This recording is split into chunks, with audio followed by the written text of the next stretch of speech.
간에 여기 계신 분들이라도 사실 뭐 도움될 수 있는 이야기 드리면 좋을 것 같고, 오늘 뭐 PPT가 많지 않아요. PPT는 뭐 엄청 많은데 사실 지금 그게 중요한 게 아닌 것 같더라고요. 그래가지고 좀 많이 질문 나왔던 것들 위주로 제가 좀 정리를 해왔고, 그걸 오늘 이제 판서 위주로 해가 이렇게 좀 설명을 드리려고 했어요.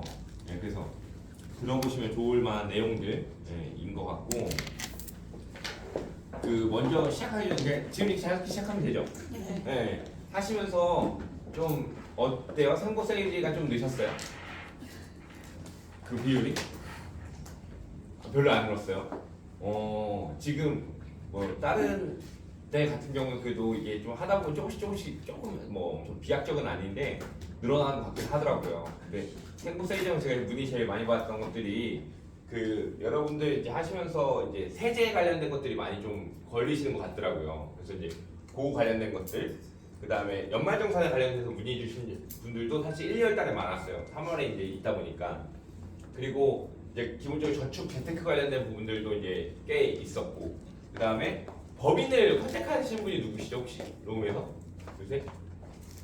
오늘 법인이 지금 또 그 뭐냐 관심 DB랑 해가지고 유전자 DB에서도 뭐 법인이 걸린다 하더라고요. 그러니까 법인 대표님이 그냥 개인으로 신청했는데 가서 보니까는 조그만 사업체 운영하고 있는 계신 분이었고, 근데 이게 사업자 형태가 아니라 법인 형태로 이제 운영하고 있어서 물어봤는데 막혔다라는 부분들도 많았고, 그 다음에 이런 분들인데 로움뿐만 아니라 사실 로움이랑 그 다음에 저 뭐냐 채움, 그리고 사실 다른 저 뭐냐 저희가 가는 데 중에 하나가 이제 그 뭐냐 저 메리츠 돌찬 여기 메리츠 전속 출신 분들 한데도 사실 질문이 거의 대동소이하거든요.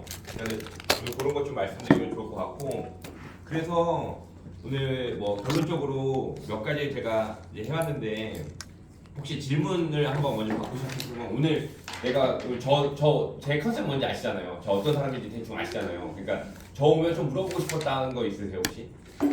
이 사람 오면 이거 한번 물어보고 이거 들으면 좋겠다는 것들 딱히 없어요.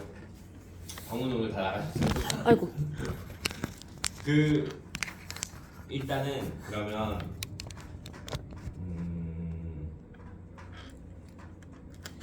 일단 그러면 우리가 보통 연금이나 이런 거 할 때 적금하고 많이 부딪히지 않나요? 적금하고. 그래요? 그럼 여러분 혹시 적금의 이자 산정 방식은 혹시 알고 계세요? 알고 있어요? 3% 적금이 보통, 아니 5% 적금이 보통 몇 프로 실질 이자 몇 프로 나오죠? 이거 아세요 혹시? 우리가 봤을 때 우리가 10% 적금을 든다고 치면은 100만 원씩 적금을 들었어요. 그러면 1년 동안 1200 붙잖아요. 그럼 이자 120만 원 안 주잖아요. 왜 안 줘요? 그렇죠. 그래서 지금 보시는 것처럼 맨 처음에 첫 달에 넣은 이자는 12개월치 이자를 주지만, 두 번째 달에 넣은 거는 12개월치만 주고 이렇게 쭈쭈쭈 해가지고 결국에는 맨 마지막에 넣는 한 달치는 이걸 준 다음에, 그래서 실질 이자율은 보통 우리가 5%를 잡으면 2.96을 잡거든요. 보면은 반 정도가 조금 정도 넘는 정도의 이제 이자 형태밖에 안 된단 말이죠. 그리고 여기다가 추가적으로 사실 뭐 물가상승률 뭐 고려했다 치고 이제 여기다 이자 소득세 과세하게 되면은 사실 이제 낮아지게 되는 거잖아요. 그래서 우리가 꼭 한 번쯤 해볼 건, 여러분 연금 세이즈를 하시려면 제가 이제 오늘 몇 가지 이제 제가 코칭 이걸 드리는 거니까 오늘 일방적인 강의가 아니라, 첫 번째는 연금 세이즈 하실 때는 네이버에 적금 계산기 있거든요. 적금 계산기. 그럼 그걸 가지고 한번 연금하고 비교해 보는 거예요. 그러면 똑같이 해가지고 예를 들어서 100만 원짜리 적금을 걷다. 그러면은 예를 들어서 실제 이자가 내가 총 타는 게 원금 1200에 뭐 한 100 정도 사 1300을 탔어요. 그럼 그거를 예금으로 빼는 거죠. 1년치. 이걸 수동보금이라고 하는데 이걸 예금으로 빼고 그 다음에 다시 또 100만 원 적금이 시작되는 거죠. 1년짜리 적금이. 그걸 이렇게 해서 그냥 이거 거기에 네이버에 보시면 적금 계산기가 있고 예금 계산기가 있으니까 이렇게 돌리면은 이자가 나와요. 이렇게 해서 한번 계산해 보시면 언제 연금이 이기는가, 해지연금을 갔을 때. 근데 이거를 내가 스스로 한 번이라도, 그러니까 듣는 거 말고 내가 직접 해보면 이게 어디서 이제 연금이 보통 이곡선이 나온단 말이에요. 이렇게 하면 적금은 이게 없으니까 이렇게 갈 거고, 이제 연금은 보통 지다가 이렇게 쳐버리거든요. 그러니까는 그럼 이 시점이 언제인가 라는 걸 확인해가지고 고객한테 우리는 여기만 포커스 맞추는 거야. 이게 뭐 13년이든 15년이든 있으면 우리 이 기간을 팔아야 되는데, 이거를 우리가 숫자적으로 이해하지 않으면 고객한테 우리가 확신 있게 설명을 못 한다는 거죠. 그리고 이제 여기서 이거를 했다 할지라도 사실 가장 불가능한 건 뭐냐면 이 사람이 한 사람이 이렇게 수동복리라고 하는 걸 절대 10년 동안 실행할 가능성이 없죠. 예, 적금이 만기되기 3개월 전부터 사람은 이 돈을 어디다 쓸까부터 생각을 하는데 이걸 계속 내가 연금 목적으로 해가지고 아니면 목적자금 목적으로 해가지고 교육자금 목적으로 해서 계속 수동복리를 돌릴 가능성이 거의 전무하단 말이죠. 그럼 그 다음에 뭘 찾아봐야 되냐면 또 네이버에 이걸 찾아보시는 거예요. 오늘 이제 보통 이제 어떻게 하실 걸 알려드릴 거예요. 네이버에 또 뭘 찾아보면 1년짜리 적금 만기율을 한번 찾아보세요. 그럼 보통 60%대밖에 안 돼요. 1년짜리가 사람들이 적금을 가입했을 때.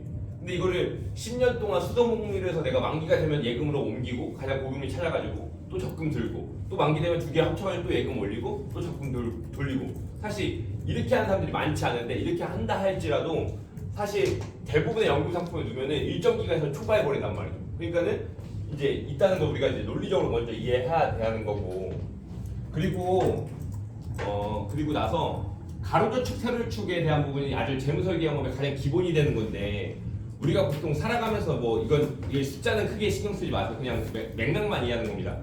제가 따로 숫자는 안 고쳐왔어요. 우리가 이제 살아가면서 결혼자금은 이거 통계청자를 보면 제가 이거 몇 개를 같이 띄우면 할게요.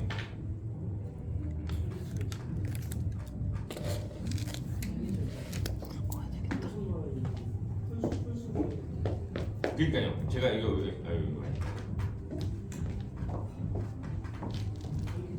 끌까요? 근데 칠판이 또 안 보일까?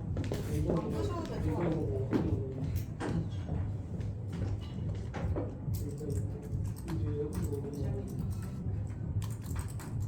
잠시만요.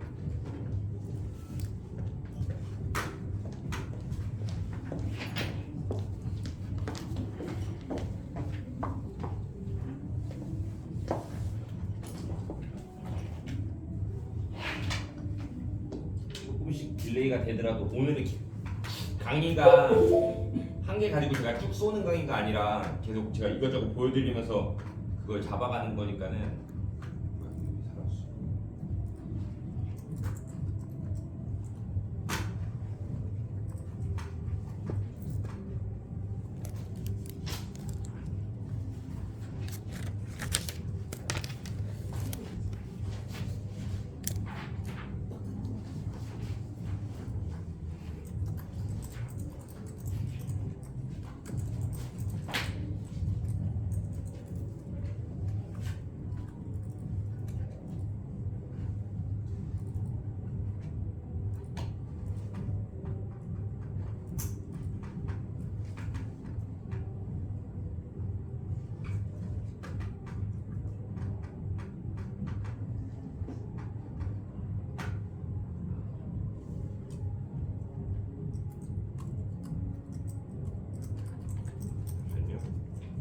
자, 숫자에 크게 신경 쓰지 마시고 왜냐면은 제가 다른 자료 이전에 강의 들었던 거 보면은 통계청에서 이게 발표자가 매번 달라요. 통계청에서 하는 거, 여성가족부에서 하는 게 다 다른데 보통 여자가 2,970만 원 나오고 그다음에 남자가 9,700만 원 정도 나와요. 이게 9,700만 원이면 아까 말씀하신 대로 여자는 딱 혼수 비용하고 스드메 일부 지원하는 거 딱 끝나고 남자는 7천만 원 전세 보증금 내고 나머지 결혼 비용 딱 한 다음에 나머지 대출 뽑는다 가정했을 때 고금액이 나온다. 그 둘이 합쳐서 1억 좀 넘게 나온단 말이죠.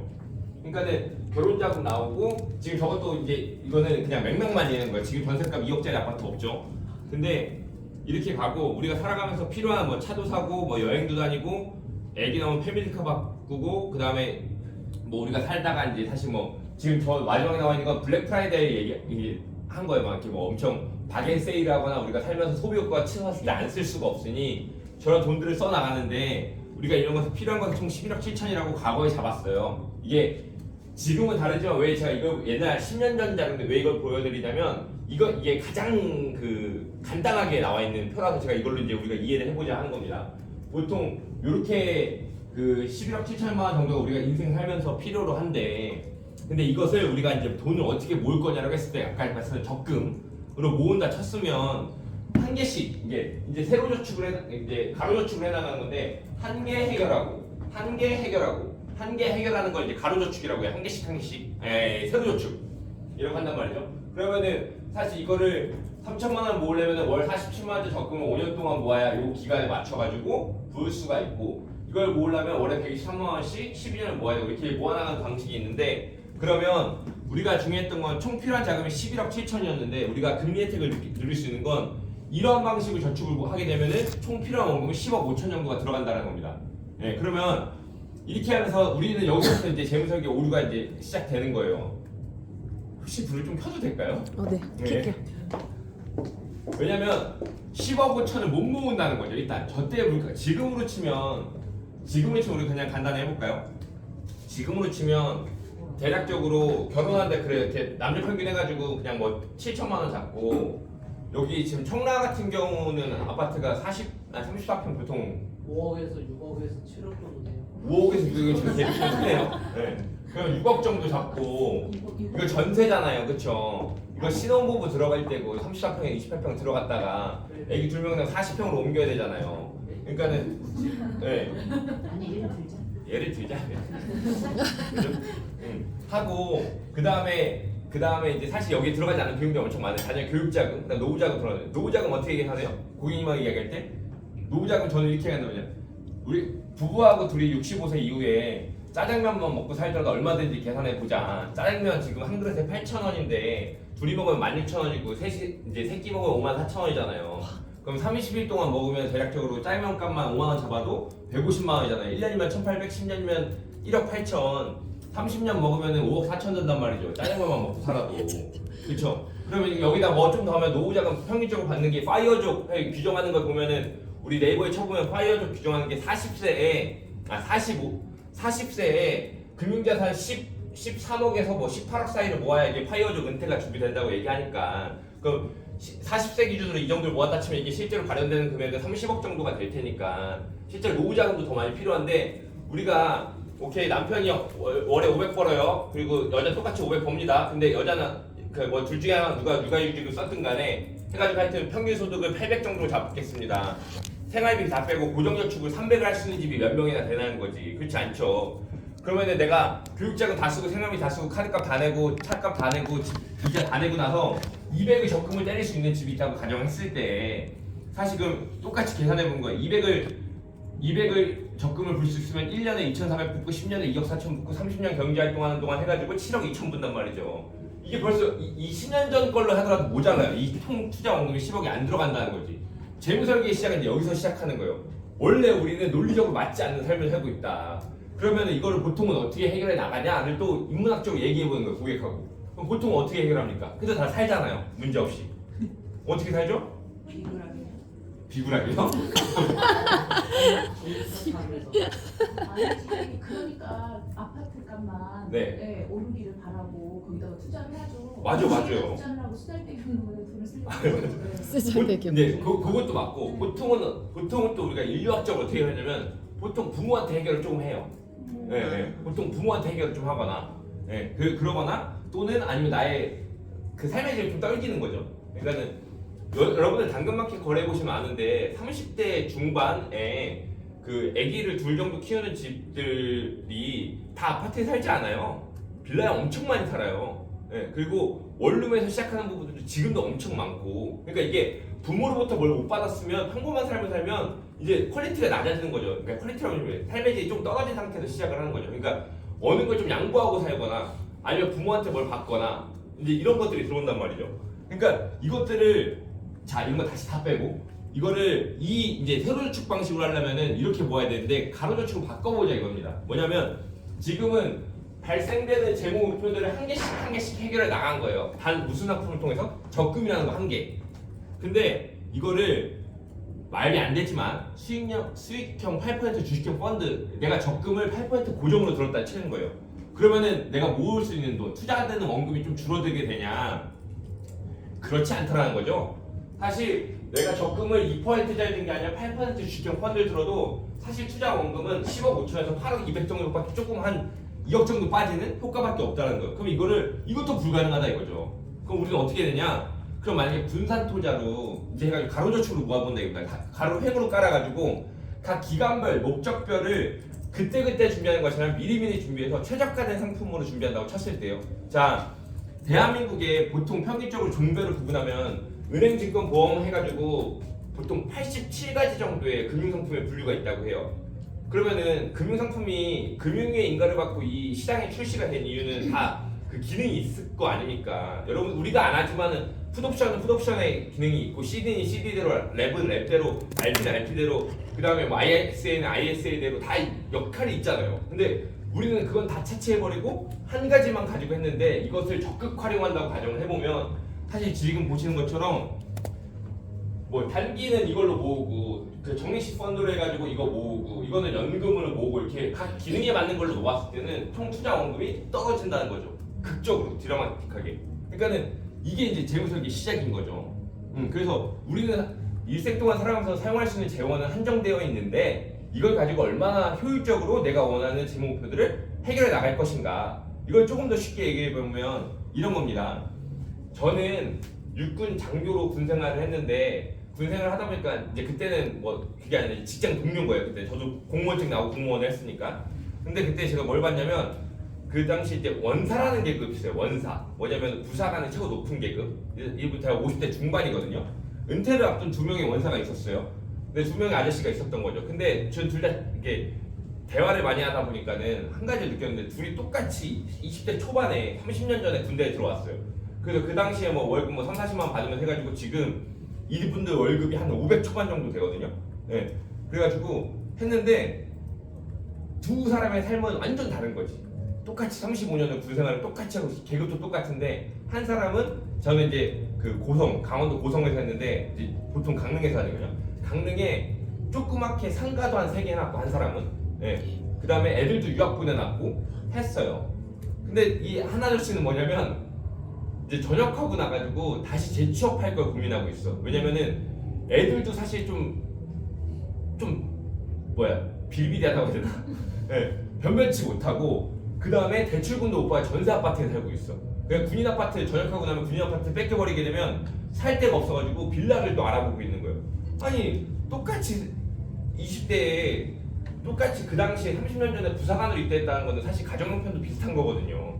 근데 35년을 지나서 보니까는 두 사람이 완벽하게 다르다는 거지. 그러니까 이건 뭐냐면 여기는 뭐가 있겠습니까? 재무 설계를 했냐 안 했냐의 차이는 아니에요. 사실 그냥 쉽게 얘기하면 운이 있었냐 없었냐의 차이겠죠. 물론 배우자의 어떤 뭐 경제적 영향력도 있었을 것이고 뭐 정보의 격차도 있었겠지만 근데 재무 설계라는 건 그런 거예요.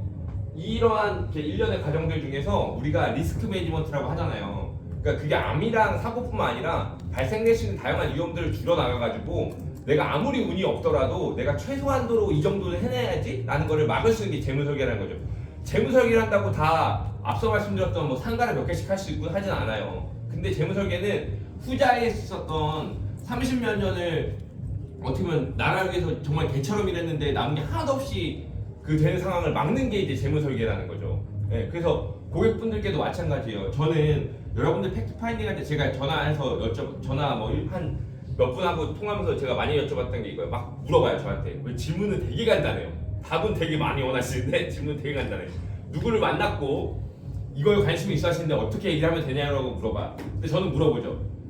대표님이 만약에 그 고객님이 40대 중반이시다. 그럼 저는 가장 먼저 물어보는 게 부모님 뭐 하시는데부터 물어봐요. 그럼 다 뭐 팩트를 못 받았대. 부모 뭐 하는지 모르는데. 근데 부모가 뭐 하는지 모르곤 재무 상담이 이루어질 수가 없어요. 자식이 진짜 어디 구급 공무원이에요. 그래가지고 38살에 구급을 처음 들어가 버렸어. 어떻게 해가지고 우리나라는 40살까지 들어가니까. 근데 한 달에 월급 210만 원 받아요. 그럼 이 사람에 맞춰 재무설계. 근데 아니야. 그러니까 아버지는 서기복까지 한 2급 출신이야. 그래가지고 연금 막 한 달에 600씩 나오고 뭐 빌딩도 한 2개 해놨어요.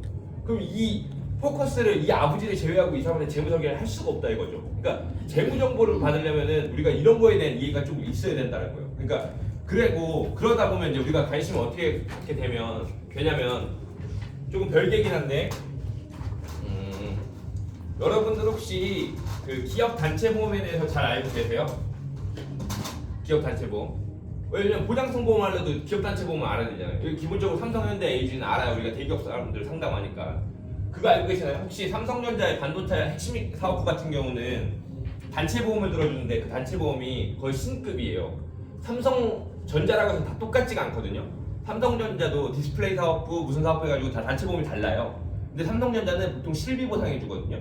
뭐냐면은 삼성전자의 1년 그 반도체 핵심 사업부의 단체 보험의 1년 보장 금액은 4천만 원입니다. 뭐 달라졌을 수도 있겠죠. 뭐 한 3년 전이니까. 근데 4천만 원인데 그 4천만 원 청구를 어떻게 하는지 아세요? 병원 가서 치료비 겪잖아요. 그럼 그 영수증을 보험사에 청구하는 게 아니라 삼성전자 그 관리부서에 갖다 주면 돼요. 그럼 다음 달 급여에 입금해줘요. 네. 근데 급여비 급여 타지지 않아요. 4천만 원 한도야. 가족까지 되고. 대박이죠. 이 사람들한테 보장성 위조하는 게 어떻게 하겠습니까? 말이 안 돼요. 네. 그리고 일반적으로 공무원 단체 보험은 어떻게 해요? 공무원 단체 보험은 1년에 2번 갱신을 합니다. 그래서 가입자를 넣고 빼고를 이제 2번을 해요. 그리고 1년에 한 번씩 입찰을 받아서요. 보통 예전에는 LIG가 다 잡았었는데 지금 요새 KB랑 뭐 현대해상 계속 왔다 갔다 하면서 얘네가 입찰 받아 보더라고요. 단체 보험 보장 내역을 뽑아 보면은 보통 이거 고객님한테 증권분석할 때 이렇게 요청해요. 그 공무원 같은 경우는 이제 인사과 가셔가지고 내 단체 보험 보장 내역 받아달라 이렇게 얘기하면은 거기서 이제 걔네 그 우리나라 공무원 전자결제 측에서 이 공문 형태로 와 있거든요. 그럼 그거 보면은 거기에 보통 KB 손해보험 뭐 이렇게 해가지고 보통 뭐 일반 뭐 상해 사망 5천, 그다음에 암 진단비 뭐 3천, 뭐 뇌 조울증 뭐 3천 이렇게 들어가 있고 입원 수술 얼마 뭐 이렇게 들어가 있어요. 우리가 이제 그런 단체 보험도 뽑을 줄 알아야 되는데 알아야 이제 그거에 맞춰서 이제 또 우리가 보장 설계 할 거 아닙니까? 근데 이게 기업마다 다르고 그 공무원들마다 매년 입찰 보는 것마다 달라요. 근데 대부분 저는 어떻게 하냐면은 이거는 이제 퇴직하면 끝이잖아요.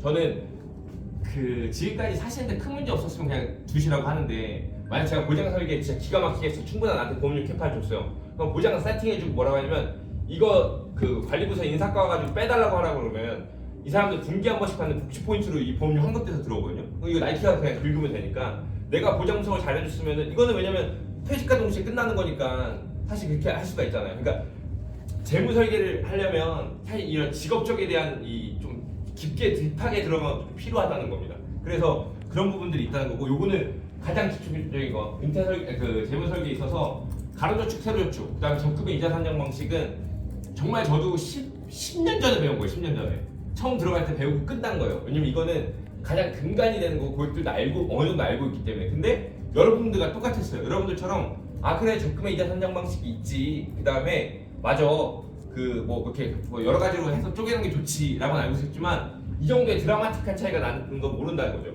제가 예전에 말씀드렸지만 여러분들 지금 변액 있으신 분? 한번 따셨구나.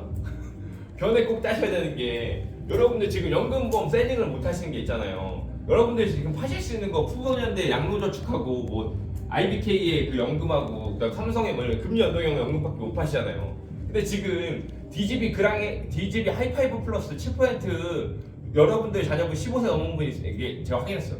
그 15세부터더라고. 15세 넘은 분 있으면 설계해 보시라니까요. 15세 아이한테 계약자 엄마 15세로 설계한 다음에 12년 내고 아이 나이 45세나 받자 비슷한 이제 좀 있으면 받잖아요. 우리나라 그 생보연금 최저 계신 나이가 45세니까 설계해 보세요. 또는 55세로 좀 10년만 뒤로 밀어보세요. 여러분들 내신 돈의 6배, 7배를 자녀가 받아요. 네. 근데 그거를 수익자 나눠버리면 자녀 나이 45 돼봤자 내 나이 몇 살이냐 이거죠. 그래봤자 70인데 70해도 지금 경제활동 다 한단 말이에요. 해외여행 다니고 막 장난 아니잖아요.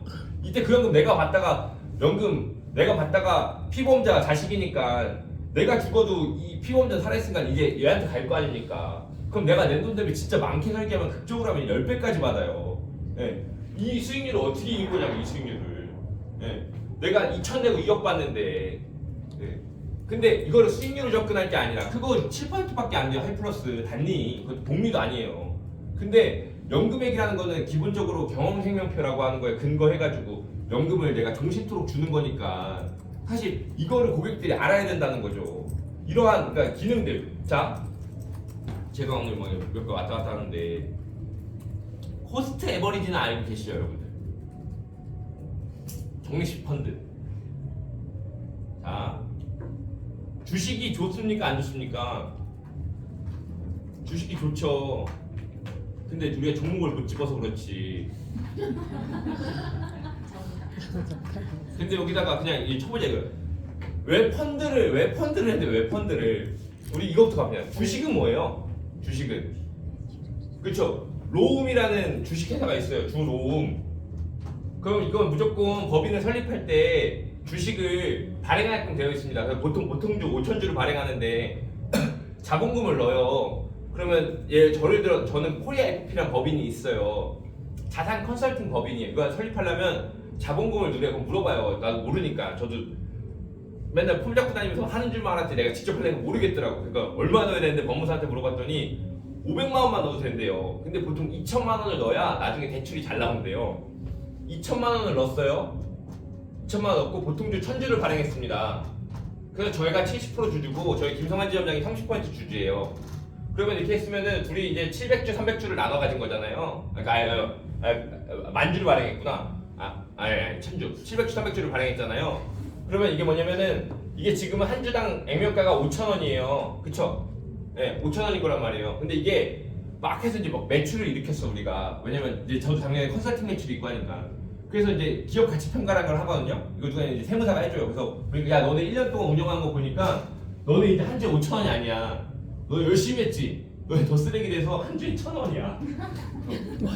이렇게 평가를 할 수도 있고 아니네 너네 매출 보고 너네 자본금이 많이 쌓였고 너네 사무실 다산으로 이사했구나. 그러니까 집기랑 이런 것들 시설 보증금 평가하니까 너네 한 주에 뭐 8,000원씩 돼. 그럼 이게 이제 이거 비상장 주식이라는 거야. 상장되지 않은 주식. 여러분들이 똑같이 이런 것처럼 삼성전자 주식을 사면 지금 얼마지? 삼성전자? 삼성전자 너무 요새 그 액면 분할에 싸졌으니까는 그 SK 하이닉스로 보죠. 싸네요. 이게. 그럼 LG 생활건강에 비싸요. 됐다. 자 보시면 LG 생활건강 주식을 뭐 사면 좋겠죠. 그럼 LG가 생활건강이 잘 되면 내가 이제 돈이 오르는 거고. 근데 의미가 있냐 이게. 여러분들이 한 달에 그러니까 여러분들 600만 원치 주식을 갖고 있어요. LG 생활건강 거를. 얘가 갑자기 120이 됩니까? 안 되죠. 100만 원도 안 되죠. 큰 힘이 없잖아요. 그 주식 큰 힘이 없다고요. 근데 그래서 우리는 어떻게 해요? 대형 운영제를 못 사잖아. 그러니까 우리가 어떻게 해요? 점점 이제 테마방 들어가고 이 돈 주고 픽 받아가지고 작전주로 가는 거 아닐까요? 잡주로. 그러니까 한 주당 2,300원짜리가 5만 원 될 수는 있으니까. 그쵸? 우리 근데 어디가 하나도 안 나오죠? 파란색도 혹시 안 나와요? 나온다 이거 나온다. 뭐래 지금? 파란색으로. 네. 그러니까 근데 주식이라는 거 우리가 그 회사의 지분에 직접 투자하는 거고, 네. 그리고 그럼 채권은 뭐예요? 채권. 오늘 재무석이 기초 갑니다. 기초. 채권. 성함이 권선미 팀장님. 성함이 이우정 팀장님한테 권선미 팀장님이 5,000원 땡겼어요. 그럼 차용증 쓸 거 아닙니까? 그게 채권인 거죠. 네. 근데 그런 거죠. 채권이라는 건 회사도 돈을 필요해. 만약에 이제 제가 말씀드렸던 거 얼마 전에 가요. 신세계가 스타필드를 지금 이제 청라에 있나요? 지으려고 해요. 지으려고 해? 지으려고 짓고 있죠. 지으려고 했더니 얘네가 은행 대출 받으면 비싸요. 그러니까 신세계가 친한 정용진이 가가지고 이재용을 만나서 야 은행 대출 받으면 너네 요새 너 이번에 인도네시아로 수주해가지고 현금 많이 들어왔지. 나 그 돈 땡겨줘 한 거예요. 은행 대출 6%인데 네가 나한테 채권 발행해주면은 3%에 좀 발행을 해줘 하면은 회사가 회사한테 돈을 빌려왔잖아. 이게 회사 채권이라는 거지. 근데 이 채권을 할 때 이거를 이재용한테 빌려온 게 아니라 그 정용진이가 갑자기 이제 우리 시중에 풀어본 거야. 은행을 통해서 야 우리한테 돈 빌려줄 사람 좀 모집해봐. 그러니까는 권선미 팀장님도 이재용한 정용진한테 돈을 빌려줄 수 있는 거예요. 한 2,800원 정도? 네. 네. 근데 그게 채권이에요. 그러면 이재용한 그 정용진한테 2,800원 받을 권리가 있는 거지 않습니까? 근데 이거를 정용진이가 언제 줄지 모르니까는 이거를 매년 정용진이 5%씩 이자를 줄게 라고 하는 게 이제 채권인 거죠. 그래서 회사가 발행하면 회사채, 뭐 마사회나 인천공항이나 이런 데가 발행하면 공공채, 나라가 발행하면 국채인 거죠. 근데 이게 채권인 거고 이게 펀드는 뭐냐면 아까 이 생활건강을 자 권선미 팀장님이 이제 매월 오케이 재무설계 이제 알겠어 해가지고 나는 한 달에 300 저축할 수 있었는데 오케이 분산 투자가 중요하구나 해가지고 내가 한 달에 50만 원씩 주식을 사 모으겠어라고 이제 마음을 먹은 거예요. 근데 제가 찍은 게 뭐예요 오늘? LG 생활건강을 찍었죠. 이거 살라고 이제 토스를 열어가지고 주식을 살라고 봤더니 못 사네. 그쵸? 못 사니까 어떻게 해요? 작전주 잡주로 가지고 이제 인생 많은 거죠 뭐. 근데 그게 아니라 뒤에 있는 다른 팀장한테 얘기하는 거예요. 우리 나 이거 못 사니까 셋이 돈을 모으자. 그래서 50 플러스 50을 해서 이거를 두 주를 삽니다. 그럼 130만 원이죠. 150이 모였는데 여기까지 따라오세요. 네. 130만 원 샀어요. 그럼 20만 원이 남지 않습니까? 그럼 우리 이거는 너무 불량주니까 이제 잡주를 가자 해가지고 잡주를 뭐 대성창출하는 잡주를 뭐 6천 원짜리를 몇 개 사고 그다음 20만 원이니까 3만 원짜리도 한 몇 개 사고 이렇게 해가지고 하나에 사람들이 모여서 집합해서 자 펀드는 영어고 한글말은 집합 투자기고요. 사람들 몇 명이 투자하려고 집합을 해서 투자하는 기구를 만든 게 펀드예요. 그러니까 이 펀드인 건데 이 펀드는 보세요. 벌써 여기만 해도 지금 이 로운 펀드에만 하더라도 지금 종목을 제가 3개로 나눴죠. 그럼 점점 이거는 한 개 회사 따라가는 게 아니라 지금 마치 생활공간에 넣는데 하나는 이 아까 저 6천원짜리 주식이 대성장투가 아니라 그냥 아모레퍼시픽이라고 해봅시다. 그리고 얘는 뭐 뉴스킨이에요. 생활건강 관련된 주에 있는 거. 이거는 그럼 이 펀드는 무슨 펀드가 되냐? 생활건강 펀드가 되는 거예요. 반도체 펀드가 되는 것처럼. 그러니까 이 펀드가 됐으면 이 펀드를 그럼 나는 그 LG 생활건강의 기업에 막 LG 생활건강 막 200주 사모았는데 LG 생활건강이 갑자기 막 프로필을 꽂아가지고 그냥 CO 리스크로 그냥 주식 박살나요. 그러면 이제 끝나는 거잖아요. 근데 나는 생활건강 테마에 투자했으니까 얘네가 무너지더라도 얘네가 무너지면서 반사효과로 아모레퍼시픽이 갑자기 얘네를 뭐 인수한다 이런 게 나오면서 아모레퍼시픽이 떠버려요. 그러면은 LG 생활건강은 무너졌지만 아모레퍼시픽이 떴으니까 전체적인 생활건강 화장품주는 뜨겠죠. 그러면 이 펀드 수익률을 나는 거지 않습니까? 근데 이거를 좀 더 확장시켜요. 이걸 반도체, 전기, 기술 분야로. 근데 이것들이 또 펀드가 여러 개가 합쳐지면 이게 결국엔 코스피가 되는 거예요. 주식을 맞춰가지고 성공하기 쉽지 않지만 보시죠. 코스피를 맞추기는 쉽거든요. 지금 뭐 1일, 3개월 이렇게 되어 있잖아요. 근데 10년들 보면은 결국에는 여기에서 어쨌든 요만큼 올랐잖아요. 네. 뭐 여기도 있었지만 여기에서 요만큼 올랐다고요. 그리고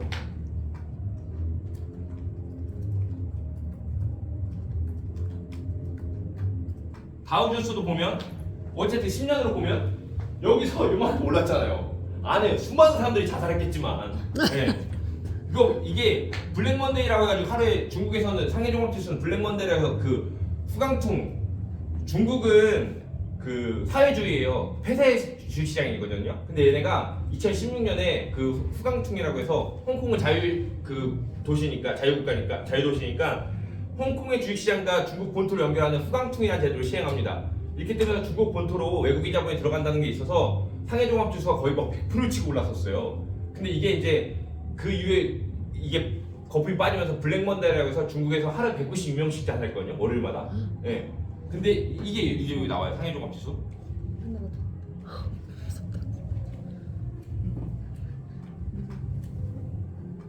여기 보시면은 10년이면은 2016년 지금 여기 올라왔죠. 쳤죠. 이게 여기서 이렇게 빠졌단 말이에요. 지금. 네.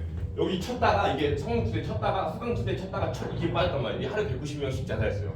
이때. 그러니까는 이것처럼 근데 이것도 보세요. 중국도 10년으로 보면 여기서 여기가 어째 올랐단 말이에요.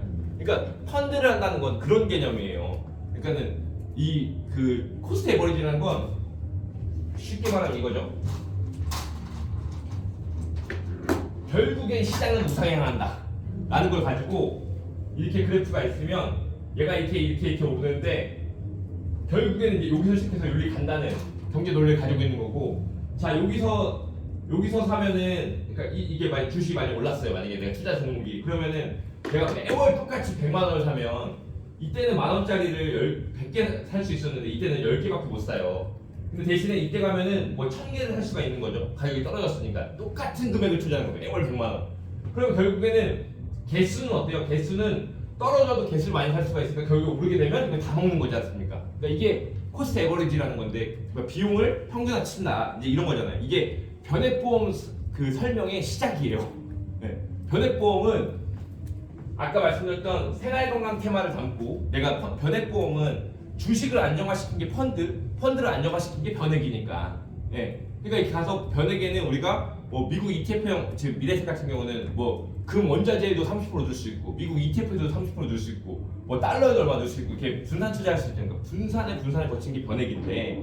그러니까 이렇게 됐을 때 중요한 건 결국에는 이게 짱이냐 제가 월에 300 저축했으면 이걸 300하라고 그러냐 그게 아니라는 거죠. 고객님한테 말씀드린 건 적금 100 부시고 원하시는 뭐 테마방 들어가 계시면 주식도 매월 50만 원씩 사 모으시고 대신에 IRP도 하시고 연금보험도 드시고 종신보험도 드시고 변액보험도 드시죠. 이게 이제 가는 거 아닙니까? 그래서 저축의 가장 큰 삼성질은 그 목적, 강제, 분산 이렇게 세 가지가 저축의 성공적인 저축의 삼성질이거든요. 그래서 첫 번째는 아까 우리가 표 봤던 것처럼 우리가 주택 마련, 자녀 교육 등의 이제 목적성을 부여하라. 그리고 저축을 시작해라.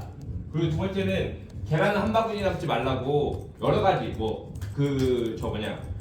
여러 가지 87가지가 있으니까 그중에 나한테 맞고 아는 거에 대해서 분산해라. 그리고 세 번째는 아까 말씀드린 적금의 수동공리가 안 되는 이유는 강제성이 없기 때문이다. 100% 깬다. 그거는 이게 어떻게 논리적으로 이루어질 수 없는 거다라고 하는 거니까는 분산이라고 하는 거. 해서 이 세 가지 성질이 성립이 되어야만 안정적인 저축이 흘러갈 수 있다는 거죠. 자, 오늘 보험 얘기 지금 안 들고 있습니다. 근데 이게 그럼 어떻게 나눌 건데라는 거에 대해서 좀 어려우시잖아요. 이걸 나누려면은 좀 뭐랄까, 그러니까 재무 설계에 대한 좀 이해가 있고 재테크 공부가 좀 많이 되어 있어야 될 것 같잖아요. 근데 이런 것을 좀 초보자들이 잘 하기 쉽기 위해서 가장 쉽게 나눌 수 있는 방법이 있어요. 뭐냐면 이게 4분면 분할법이라고 해서 하나 소개해 드릴게요. 계속 하니까 좀 죄송하니까 성함이 오준석 팀장님. 오준석 팀장님. 오준석 팀장님은 저축할 때 짧은 게 단기가 있어요. 장기가 있어요. 그럼 비율을 어떻게 두고 싶으십니까? 성향이 50대 50. 5대5. 5대5. 그러면은 여기는 안정이 있고 여기는 위험이 있어요. 저축을 할 때 얼마만큼 할 거냐 이거지. 몇 대 몇을 두고 싶으십니까? 이것도 5대5예요. 5대5 너무 재미없다. 조금만 바꾸시면 안 돼요. 6대4 정도로. 7대3 어디를 7? 밑에 위험을 7. 7. 여기 3. 되게 간단해. 포트폴리오 짜는 거 이게 나와 있는 경제 이론에 여기 곱하면 돼요. 여기 3호 15잖아요. 여기 3호 15. 그다음에 위험이 7호 35. 여기가 7호 35. 내가 한 달에 100만 원 저축할 수 있다 치면 안정적인 단기 상품에 15만 원 저축하면 돼요. 적금에. 네. 포트폴리오 짤 때 적금, 그다음에 CMA, 기타 등등에. 그리고 안정적인 장기에 15만 원 넣어야 되잖아요. 여기에는 금리 확정형 연금에 넣고 청약에 넣고 하면 돼요. 내가 위험하고 장기적인 거에 지금 35가죠. 이거 변에 때리시면 돼요 여기. 예. 그다음에 장기채 사시면 돼요. 채권이나 아니면은 채권도 우리나라 국채 말고 사실 이제 뭐 브라질 채권 이런 거 진짜 위험하긴 한데 좀 수익성을 누릴 수 있는 장기 상품에 35만 원 넣으시면 되는 거고. 그다음에 단기적으로 위험한 거 주식 35만 원 하시면 되는 거고. 예를 들면 이런 식으로 사실 내가 포트폴리오 잘 못 나누겠을 때는 고객의 성향 분석을 통해 가지고 이렇게 그냥 100만 원 가지고 딱 나눠버리면은 내가 네 가지를 쪼갤 수 있어요. 근데 사실 중요한 건 뭐예요?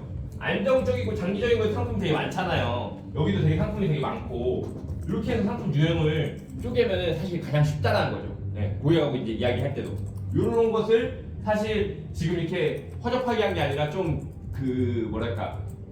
좀 전문적으로 보이기 위해서는 우리가 변액보험을 가입하려면 그 변액 적합성 검사라고 해서 투자 성향 검사를 하죠. 그거 하면 이제 이거 비율 정확하게 나오니까. 그 두 번째는 뭐예요? 단기는 어쩔 수 없이 우리가 상담을 통해서 고객이 현재 처해 있는 상황에서 어떠한 재무 목표들이 눈앞에 당면에 있는가를 우리가 기간별로 이제 나눠서 팩트 파인딩 초회 면담 때 받아와야 되는 거고. 그래서 우리는 포트폴리오를 짜주는 게 여러 가지 방식이 있지만 이게 가장 쉬운 방식이에요. 예. 그래서 고객이 어떻게 원하는가에 따르면은 딱 100만 원 넣고 했을 때 나온다 이거죠. 그러니까 이렇게 또 할 수 있는 방법이 있다라는 겁니다. 자, 와 시간이 벌써 끝나가네요. 마지막으로 그러면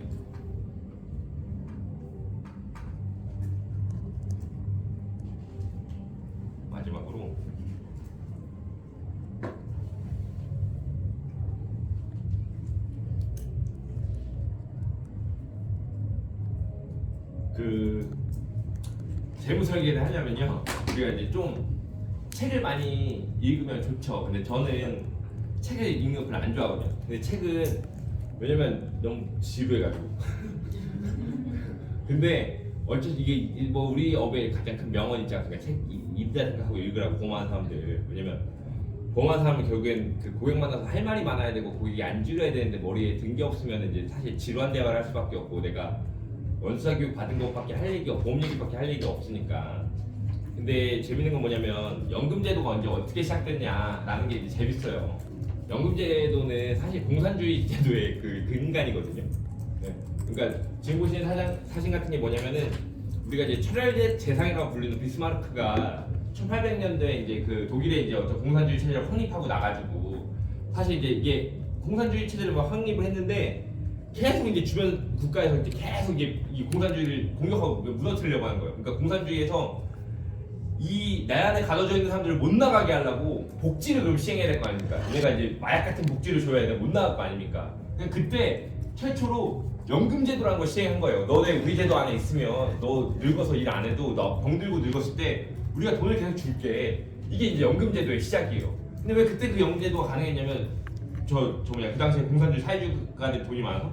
아니 그렇지 않았다는 거예요. 왜냐면 그때는 사람이 평균 수명이 막 38세, 40세밖에 안 되니까 얼마 안 줘도 다 죽어버리니까 사실 연금제도라는 이런 정말 어떻게 보면 보기 좋은 과실을 줘더라도 사람들이 막 달겨들었다 이거죠. 근데 이 연금제도의 변화는 어디서 오냐면 지금 보시는 것 같은 경우는 사실 이제 플레밍 그러니까 우리가 잘 알고 있는 이제 1928년에 플레밍이 발견한 포도상구균 그러니까는 그 포도상구균을 발견해가지고 여기서 이 포도상구균이 우리 몸에 있는 이런 항생 그러니까 이 세균들을 막 먹어치는 걸 발견해버려요. 그래서 얘가 이 포도상구균을 가지고 페니실린을 만들게 되고 이 페니실린 항생제가 우리 전 세계에 있는 질병의 거의 70%를 고치면서 인간의 평균 수명이 비약적으로 증가해버린 거죠. 그 전까지는 사회주의에서 연금제도를 주더라 하더라도 40대 초반에 다 죽었는데 이게 발견된 거면 60몇 살까지 살아버리는 거예요. 그러니까 이때부터 연금제도의 정비가 이루어지기 시작합니다.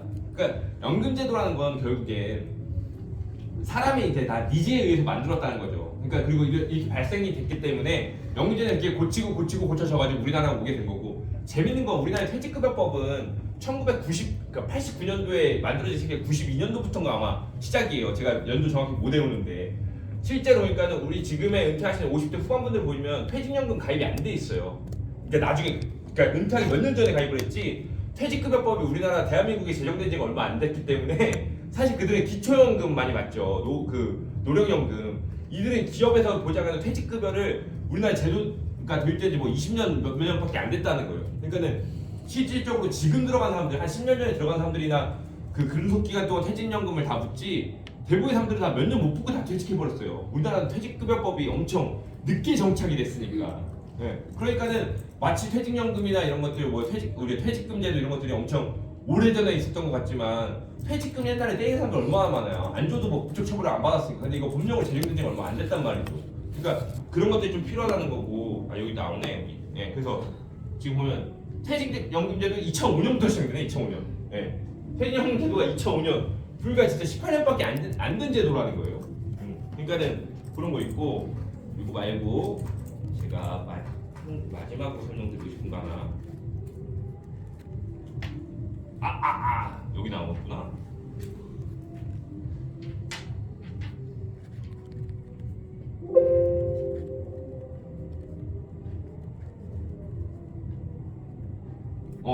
여기 좀 아까 말씀드렸던 좀 구체적으로 숫자 나와요. 통계 치면 남자, 여자. 여기가 좀 아까 봤던 우리가 그 가로주축, 세로저축보다는 필요 자금들이 좀 더 구체적으로 들어가 있죠. 그래서 보통 보면은 최저 노후 자금이 짤만 먹고 살 때 7.3억 드는 거고. 근데 늘 말씀드린 거예요. 지금 여러분들이 부모님이 나이가 되셔서 60대 후반, 70대가 되셨어요. 그러면 이제 중요한 건 이거 숫자적으로 볼 게 아니라 또 다른 거 제가 늘 말씀드린 거. 우리는 그 기성세대 58년 개티 전후 10년처럼 못 산다는 거죠. 왜? 그들은 안 먹고 안 쓰고 아끼고 남한테 주는 게 습관화가 되어 있는 삶을 살았지만 우리는 빼앗고 경쟁하고 비교하는 삶이 습관화되어 있기 때문에 우리는 그들보다 훨씬 더 많은 재원을 필요로 한다라는 거였고 우리는 대부분 고객님 대부분 이걸 근로소득으로 해결하시잖아요. 근데 우리나라에는 뭐 7대 소득, 뭐 8대 소득 부르지만은 우리나라는 2,4금배 임년기라고 해서 보통 7대 소득을 하거든요. 이 7대 소득 구조가 있어요.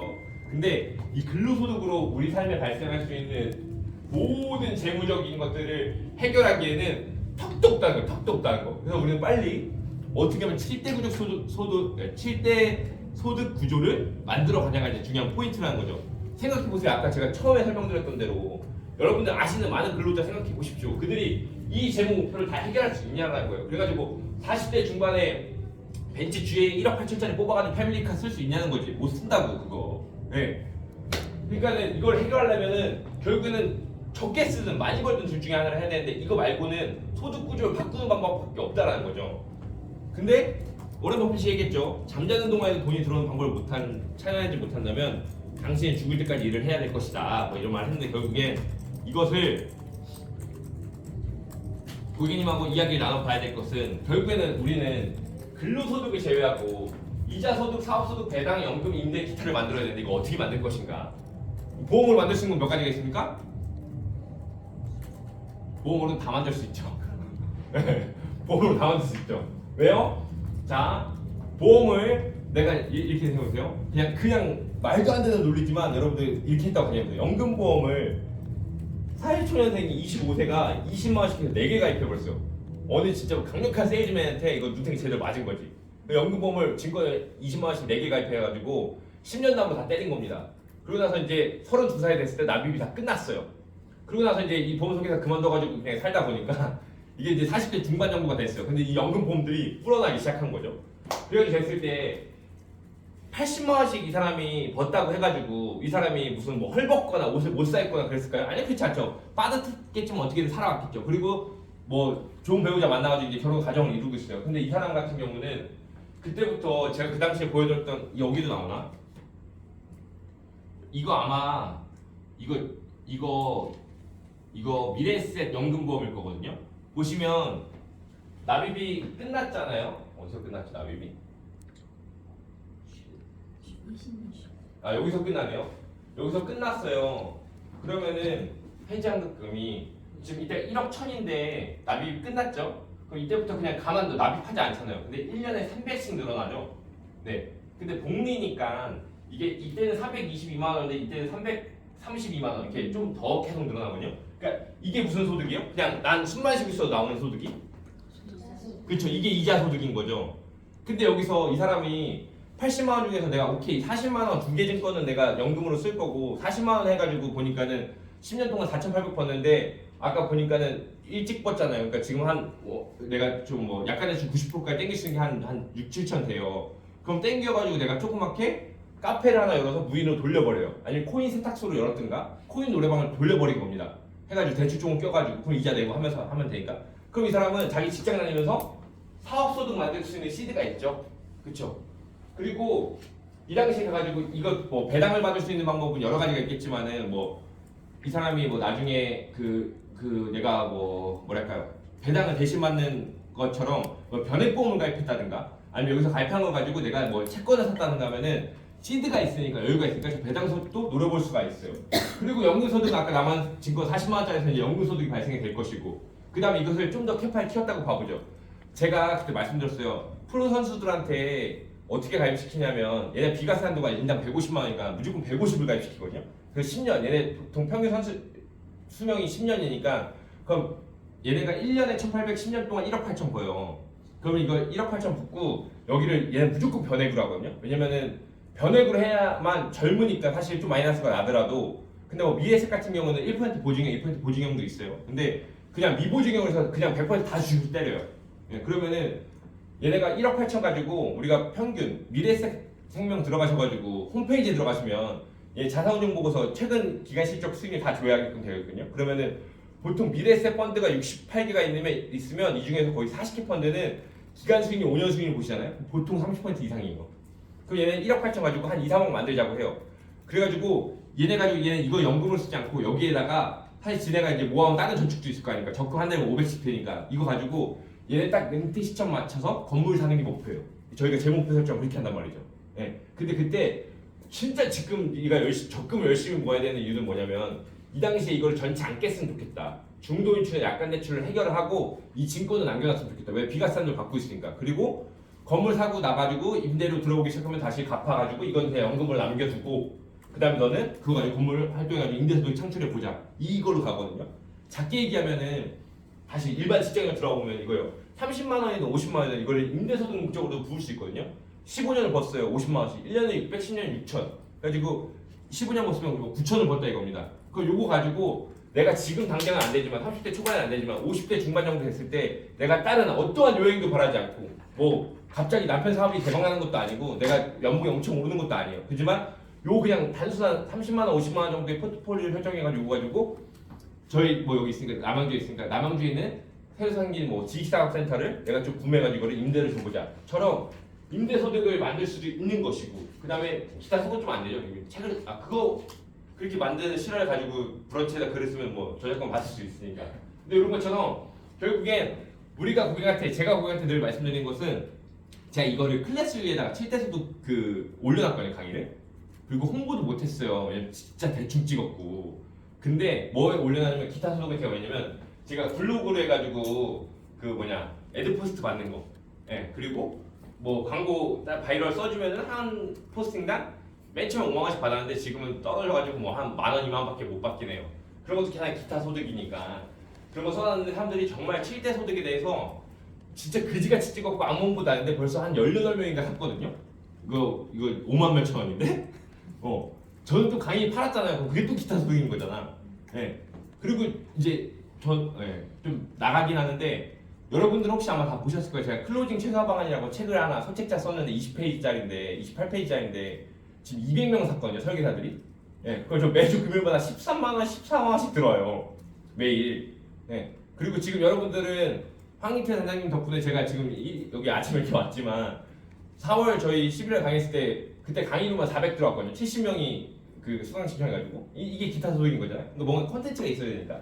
근데 이런 것들처럼 이렇게 우리는 우리의 고객이 다양한 7대 소득이라고 하는 거에 대해서 만들어 갈 수 있게끔 해야 되는데 그 만드는 시드를 결국 보험을 하는 게 가장 편리하다는 거예요. 네. 왜냐면 이걸 만들려면 내가 막 알아봐야 되고 그다음에 뭐 금융상품도 선택해야 되고 그 중간에 내가 이 저축해 나가는 과정 동안에 온갖 닥치는 이 세상의 위협도 있지 않습니까? 유혹도 있고. 근데 이거는 보험을 30이든 50이든 적금을 해놓으면 그러니까 가입해 놓으면 중간에 깨려면은 원금 손실 나니까는 사업이 빠졌으니까는 약간 좀 그런 게 있고 또 담당 설계가 또 전화해가지고 막 그러니까는 못 깨잖아요. 근데 그래서 어쨌든 통신비 나가듯이 공과금 자동이체 되듯이 계속 빠져나가 버리면은 결국 이걸 다 할 수 있다는 게 아니라 뭐라도 할 수 있는 그 시드가 형성이 된다라는 거죠. 네. 그래서 그런 부분들을 가지고 우리가 이제 고객한테 컨택하면 좋겠다라는 거고 그 연말정산 관련되어서는 연말정산은 제가 가르쳐 드릴 게 없는 게 되게 간단해요. 연말정산은 첫 번째 여러분들 거 잘 해보시면 돼요.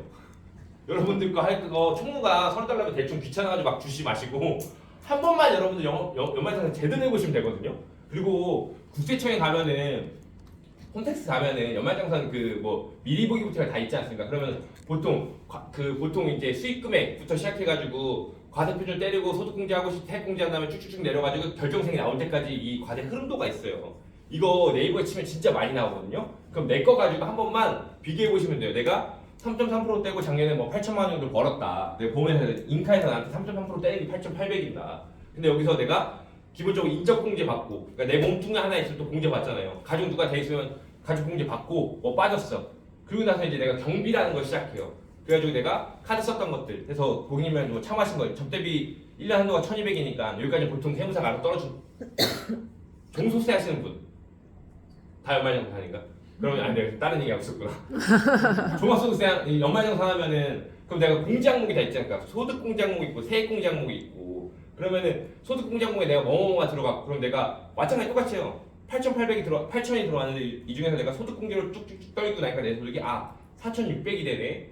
근데 여기서 내가 무슨 또 뭐 받고 하니까 내가 결국에는 여러분들 수익 금액 증명은 홈택스에 떼보시면 8,000 받으신 분도 한 2,000, 3,000밖에 안 찍힐걸요? 예. 그러니까 그게 왜 그럼 그렇게 떨어졌는가, 뭘 나는 공제를 받았는가를 여러분들과 연말정산 해보시면 되게 빠르다는 거죠. 근데 대부분 보험 설계사들이 총무가 달라고 하면 되게 귀찮아서 딱딱딱 주고 그냥 보통 미리 보기에서 한번 돌린 다음에 빠진 거 없네, 의료비랑 다 들어갔네 하면 그냥 오케이 눌러서 연말정산 쳐버리니까 잘 모르는 건데 생각해보세요. 주택청약을 얼마 가입해야 돼요? 예? 매월 얼마씩 내는 게 좋아요? 재무설계 관점에서. 왜 10만 원이에요? 왜? 2년이니까. 뭐 자꾸 속상해세요 왜? 연말적 저축은 정해지는 거 없죠. 근데 주택 청약으로 그 세금 공제받을 수 있는 최대 한도가 20만 원이란 말이에요. 그러면은 20만 원 꽉 채서 하면은 이제 1년에 40%니까 96만 원에서 공제받으면 표준과표, 그러니까 쉽게 얘기하면 20만 원씩 꽉 넣어서 무주택 세대주가 주택도 없고 세대주인데 주택이 없는 사람이 20만 원 꽉 채서 넣었어요. 잘 모르는 설계사들이 2만 원씩만 넣으시라고 하거든요. 왜냐면 가입 기간이 중요하다고. 전혀 중요하지 않죠 요새. 요새는 1순위 조건 다 1년 만들면 다 되니까. 지방은 6개월 만에도 다 1순위예요. 그게 중요한 게 아니라 공제를 얼마만큼 받냐인데 20만 원 넣으면은 우리가 평균적으로 보통 직장인이랑 가정했을 때 보통 15만 6천 원 정도 더 세금 환급 받거든요. 연말정산 때. 그러면 그게 20만 원짜리 5% 적금든 것보다 이 수익률이 높아요. 그 주택청약을 담당하는 보험설계사만 제도를 잘 만나도 보험가입과 유무와 상관없이 연말정산 때 15만 원 정도 더 돌려받을 수 있다고. 근데 2만 원씩 내고 있는 사람 왜 2만 원 내서 하니까 청약은 1%고 적금은 5%니까 그 말 같지도 않은 소리라는 거죠. 세금 환급받는 액이 훨씬 더 크다는 거. 20만 원이 맥스니까. 네. 이런 것들처럼 그다음에 월세 세액공제도 되게 우리 사회초년생들이나 특히 이제 잘 못 받고 있는데 이것도 뭐 임대사업자가 없다고 해서 건물주가 안 해주고 막 그런단 말이죠. 이것도 내가 뭐 전화 한번 해가지고 아니면 어차피 이제 뭐 계약기간 6개월밖에 안 났어. 그럼 바로 민원 거는 거예요. 그 공제 다 받아야 되니까. 그러면 연말정산 환급 엄청 많이 나오는데, 근데 이것들처럼 뭐 콘택트 렌즈부터 해가지고 별의 서울 제로페이 같은 것들, 그 다음에 또 이런 거 있죠. 제가 이거 지난번에 한번 말씀드렸던 건데 그 공제율이 다르다고요. 공제율이 연봉의 소득 공제율이 연봉의 30% 쓸 때까지는 공제율이 신용카드, 현금, 체크카드랑 똑같아요. 근데 이 30% 넘어가면 이제 추가 소비 공제가 시작되는데 보통 신용카드 15%고 체크카드 30%란 말이죠. 그러니까는 연말 돼 가지고 내가 연봉 대비 30%더 넘게 썼어요. 그럼 그때부터는 신용카드 쓰면 무조건 공제 깎이는 거고 현금이나 체크카드 써야 올라가니까는 연말은 이걸로 몰아야 그럼 이것만 해도 사실 거의 1, 2배 차이도 낼 수 있거든요. 많이 쓰는 사람은. 근데 이런 거 고객들한테 알려주면은 사실 이런 것만 잘 챙겨줘 내 보험료 캐판 나온다는 거죠. 연금보험 들 돈 없죠. 근데 내가 연말정산에서만도 연금보험 들 수 있게끔 만들어주면 되는 거잖아요. 그러니까 근데 이런 거는 따로 공부할 게 아니라 여러분들 연말정산 잘 해보시고 연말정산에 관련된 포스팅이랑 블로그는 너무 많아요. 그러니까 이거는 그냥 한번 연말정산에 대해서 막 공부해야지 이런 거 막 공부하는 게 아니라 그냥 오늘 초회를 갔는데 연말정산 이렇게 물어봤어. 뭐 부장성공 공제돼요? 부장성공 얼마 되죠? 1년에 100만 원 됩니다. 부장성공도 100만 원 공제 받아요. 그러니까 이렇게 물어봤어. 그럼 다음번에 왔을 때 이걸로 좀 컨택 잡아야겠다 하는 이제 소스가 생겼으면 그날 이제 귀속하셔가지고 포스트 몇 개만 뒤져보아서 공책에 정리하면 그냥 끝이라고요. 그게 한 번만 하면 돼요. 근데 그게 그렇게 어려운 게 아니라는 거죠. 예. 그러니까는 그런 것들 오늘 말씀드렸던 것들 되게 이렇게 왔다 갔다 하지만은 사실 오늘 어려운 내용은 하나도 없었어요. 다 기초적인 것들을 했었죠. 정리하면은 오늘 제가 맨 처음 했던 건 이제 적금의 이자 산정 방식부터 했었고, 그래서 가로저축, 세로저축에 따라 가지고 했었고, 그 강제 분산 목적 세 가지 저축의 성질이 성립하되 이것들이 어떠한 효과를 내는지가 했었고, 우리가 주식과 펀드, 채권에 대한 개념을 했었고, 이런 것들 가지고 아주 기초의 것만 했기 때문에 여러분들은 오늘 배우신 거 그대로 다 이제 인식하시면 돼요. 그리고 고객한테 중요한 건 바로 나가서 써봐야 돼요. 실수할지언정 잘 모르고 어색한 환경이 펼쳐질지언정 바로 좀 써보는 거예요. 너 채권이 뭔지 알아? 내가 LG 생활건강이 65만 원 아냐고 해가지고 한 번씩 물어보시는 거죠. 그렇게 해서 바로바로 써보면 제일 중요한 건 1억짜리 교육을 받아도 안 써보면 빵원이에요. 근데 제가 잘했던 건 그날 배우고 나가서 죽이 되든 밥이 되든 망신을 당하든 바로 써봤다는 거죠. 작게라도 나만의 스몰 토크를 만들어가지고. 그러니까 그런 것들 좀 한번 염두에 보셨으면 좋겠고, 마무리하면서 제가 들고 싶은 것은 이 머리높이 이런 걸 했단 말이에요. 그 뭐 단타 치는 사람들 다 한다고. 근데 중요한 건 이거예요. 아까 말씀드렸던 것들처럼 우리도 늘 저한테 대입을 하거든요. 저는 이런 생각을 해요. 재무 설계를 잘 했나 못했나 저 스스로에게. 보시면 저는 재무 설계 되게 못했어요. 뭐냐면 요거 좀 혹시 지금 녹화 중인가요? 네. 요거 이제 좀 끌까요? 그럴까요? 네.